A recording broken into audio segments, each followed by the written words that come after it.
Unang-una, sa sobrang laki ng liig niya,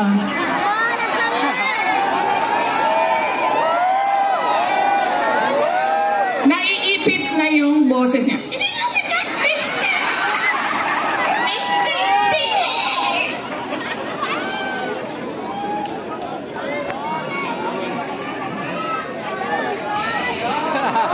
Pangalawa, sabi ko dapat magaling, di ba? Yung congressman na pinili ninyo, simbag po ng mga taga Second District sa Kuan. Uy, sa mga tayo, ang natutulog na maglola. Ang bugbugi ng dalawang just remember, no? Ang bakit yung mga tao gumagamit ng drugs? Remember, hindi sila addict. Sa pag-alagala, mga batang nagra-rugby, nagkalat sa gitna ng daan. Mga taong pinagpabaril habang bumili ng pagkain sa karinderya. Makalat sa social media ang video ito ng pamamaril sa bahay. Instead of going to school, they spend their days scavenging to earn money. Permanenteng trabaho ang suspect at gumagamit pa umano ng droga. Good luck sa atin lahat. Sa halip na tutukan ang kumakalam na sikmura ng mga Pilipino. Krimen, droga at korupsyon. Mas inuna ang sariling interes at kasakiman sa kapangyarihan. Itinapon palabas ng bansa ang nag-iisang Pangulo na siyang tunay na nagmahal sa bayan. Mula nung si Tatay Digong ang naging Pangulo, tumahimik yung mga MP. Nagkaroon ako ng peace of mind. Yung anak ko, kumbaga hindi sila delikado sa daan. Sobrang happy ako. Dahil nung umupo si PRRD, kahit sabihin natin maraming tumutugis, maraming tumutugis sa kanyang war on drugs. Pero majority po sa atin ng mga Pilipino, pwera na lang doon sa mga drug lords, mga drug user, mga ano yun ang ayaw eh. Pero kami, lalo kami mga OFW, naramdaman namin ang safety sa aming pamilya. It's a time to be powerful and a time to be just a nobody. I used to, this sky, the brightest star there was mine, shining brightly. And in a few days, I will be just Rodrigo Duterte from Danau, Cebu. Daghang salamat. Lubos na minahal ni PRRD ang PNP at AFP.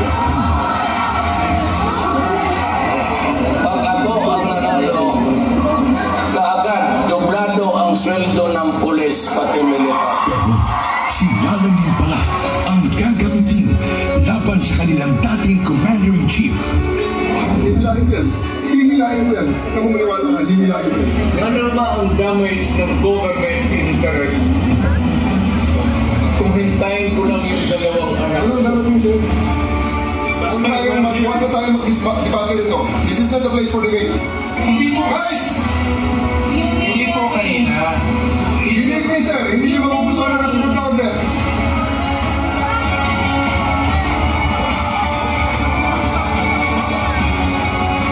Napilitan sa serbisyo ang iba dahil sa order na isang bangang na namumuno sa kanila. Former Philippine leader Rodrigo Duterte has been taken into custody by the International Criminal Court. At yun ang simula ng pagliyab ng damdamin ng mga Pilipinong nagmamahal kay Tatay Digong.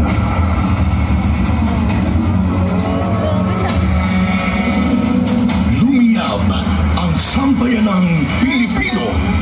Bring PRRD home.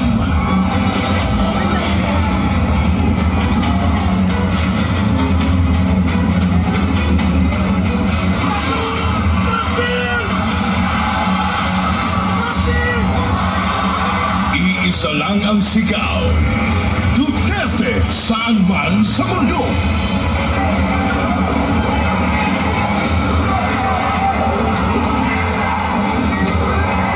Nagagalit ang taong bayan dahil ramdam ng lahat na walang nagawa ang administrasyong ito. Bayan ang asikasuhin, hindi sariling mithiin. Nais nating katawanin ang nagkakaisang damdamin ng milyon-milyong Pilipino at isatinig ang kanilang pinag-isang mithiin para sa isang mapayapa at nagkakaisang Pilipinas.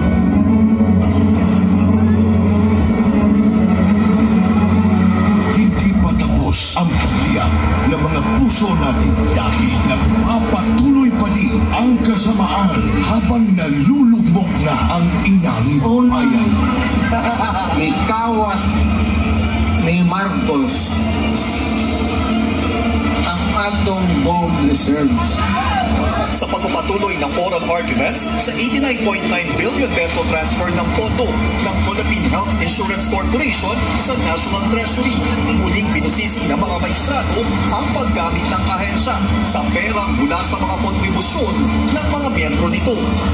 Aminado ang DOLE at DSWD na walang listahan para sa mga benepisyaryo ng ayuda sa Kapos ang Kita Program o AKAP. Sa tingin tuloy ng ilan, nagagamit na sa politika ang AKAP. Hindi lang pala 7-7, pero pang 30-30-30.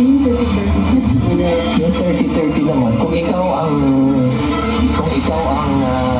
host ng sorting, you get 30 million, 90 million lahat yun.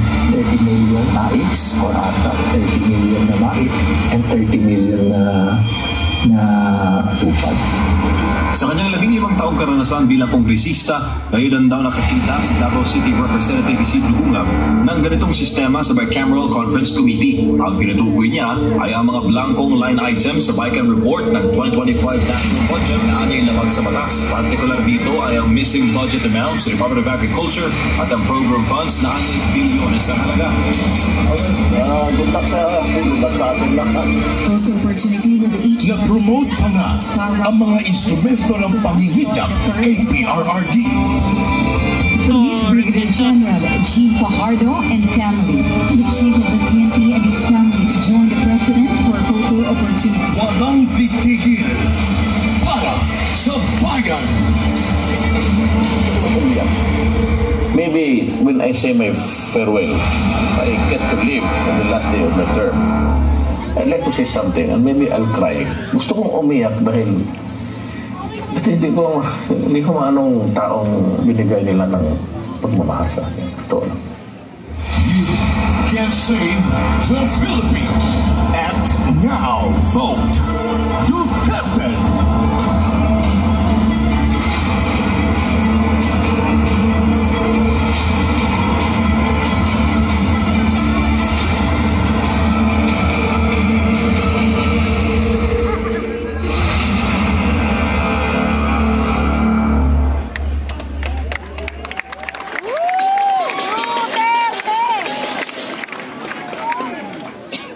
Nung isang araw, nasa ferry ako sa Toledo, Cebu.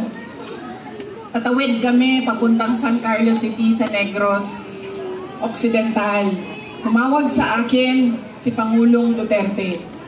Sabi niya sa akin, idiretso ko na daw na sabihin sa inyong lahat na siya ay nakikiusap na iboto ang 10 kandidato ng Duterte. Diretso. Duterte! Mamaya, ma'am, idagdag kita. Sandali lang.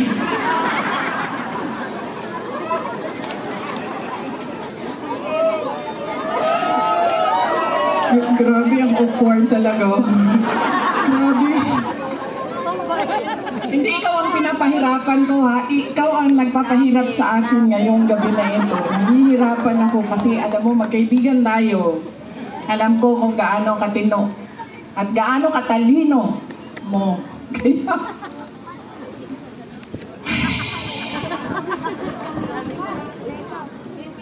Yes, ma'am. Ay, okay lang, ma'am. Thank you. Thank you. Ano kasi ako, ma'am, na malunod gani. Sa tawag na. Malunod ako sa hangin, ma'am. Pag may hangin. Nahilo. Tumawag siya sa akin at sabi niya, idiretsuhin ko na daw kayo. Iboto diretso ang 10 senators ng Duterte. Si Senator Bato de la Rosa, Senator Bongo, Senator Jimmy Bondoc, Senator Vic Rodriguez, Senator J.V. Hinlo, Senator Raul Lambino, Senator Philip Salvador, Senator Rodante Marcoleta, Senator Pastor Kibuloy, at Senator Richard Mata. 10 yun, no? Yes, okay. Bakit kailangan natin diretso 10 ang iboto? At hindi lumihis doon sa sample ballot ng 10 na senador ng Duterte. Dahil kailangan marami o mataas ang boto para hindi mahabol ng dayaan. Kailangan malayo at malaki ang boto ng isang senador para hindi siya mahabol nung dagdag bawas sa dulo ng ranking. Kaya kailangan diretso 10 Duterte. At ang susunod na rason ay noong ako ay tumakbo noong 2022, ang plataforma namin ay pagkakaisa at pagtutuloy ng nasimulan ni Pangulong Duterte, pagtutuloy ng pagbabago, unity at continuity. Hindi nangyari ang unity at continuity. Ang nangyari ay puro na lang benggahan sa politika at wala nang nangyari sa bayan.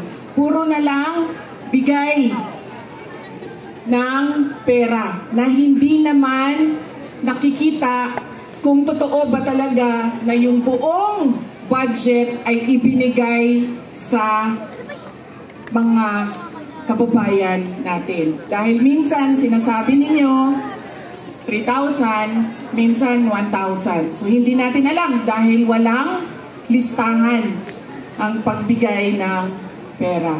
Bakit kailangan diretso ang boto sa 10 senador? Mahirap habulin ang dayaan, kaya kailangan boto ninyo diretso. At kailangan ng continuity at unity dahil silang 10 ay naiintindihan nila kung ano ang pagtutuloy sa nasimulan ni Pangulong Rodrigo Duterte. Tayo ay may karapatan na bumoto ng 12 senador. 10 lang ang senador ng Duterte. Kaya nandito si Senator Amy Marcos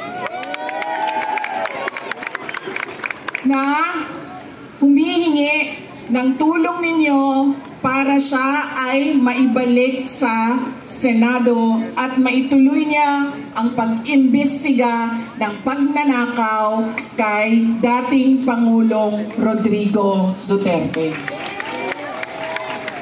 At pangako niya ay tutulong din siya sa pag-ransom o pagkuha balik at ibalik dito sa ating bayan si Pangulong Rodrigo Duterte. Huwag ka mag-alala, ako naman nangako niyan, hindi ikaw. So kung hindi siya mabalik, hindi mo kasalanan. Pero nagsabi siya, tutulong siya. Dahil naiintindihan niya na mali ang ginawa at naiintindihan niya na walang direksyon ang ating gobyerno sa ngayon. Kaya, andito siya para sa inyong lahat at para iboto ninyo balik sa Senado. Senator Amy Marcos.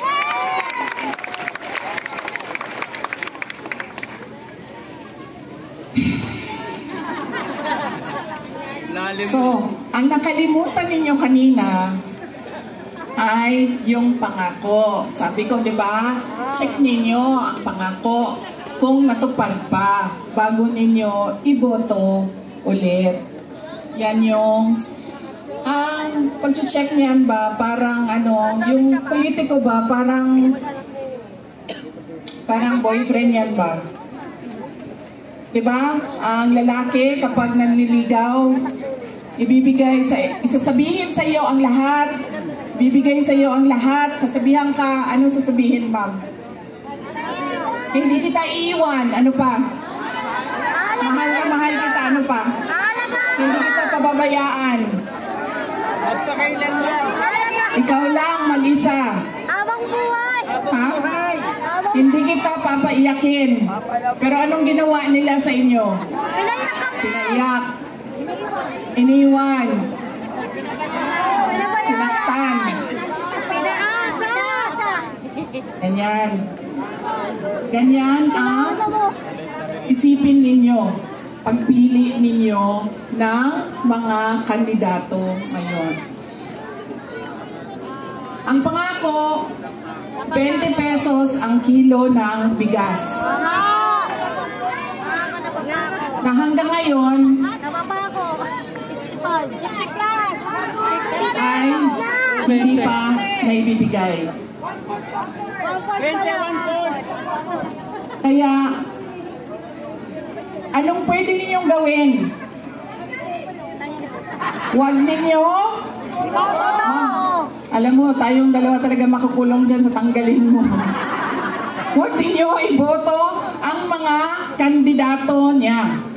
Dahil ang mga kandidato niya ay nagsasabi sa kanya na okay lang na magsinungaling ka.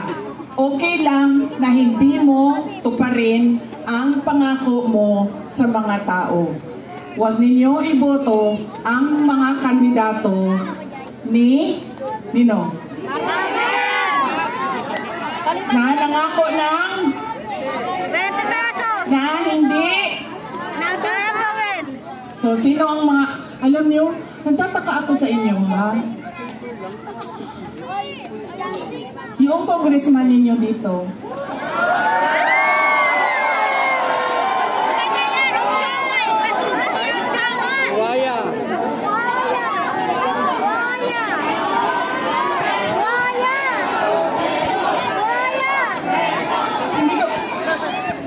kasi yung congressman ninyo, yan yung mukha ng distrito ninyo.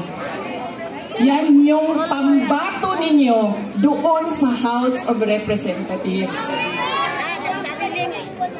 Unang-una, sa sobrang laki ng liig niya,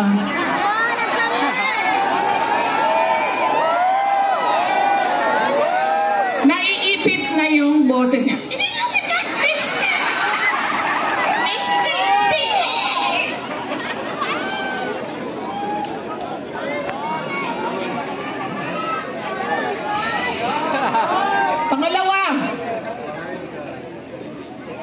Sabi ko dapat magaling, di ba?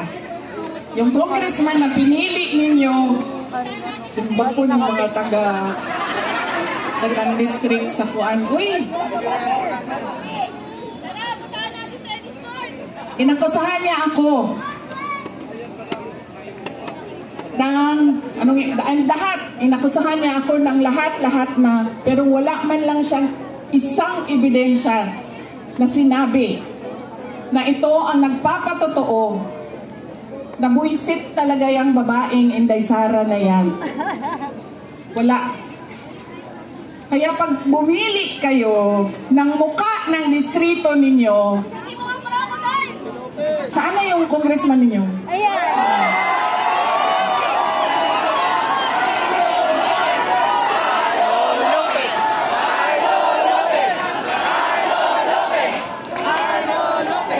Ganitong klaseng pagmumukha ang ilagay niyo sa Kongreso.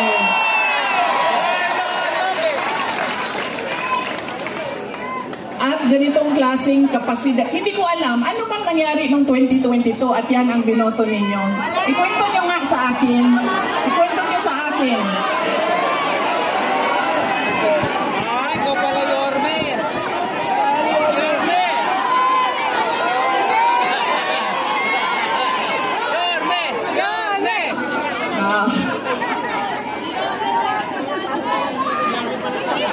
Yan na ang sinasabi.